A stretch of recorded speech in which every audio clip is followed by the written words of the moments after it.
Toyota Corolla, random problems with starting and acting up while driving.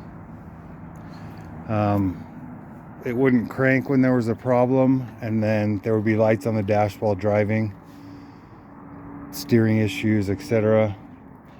The problem here, I mean, obviously the battery's older, but the battery's good. The problem here is this bolt that holds down this connection. See how loose that is? That's gonna be that's gonna be the problem right there. So I'm gonna take that off, clean it up, put it back on, and you'll be good to go.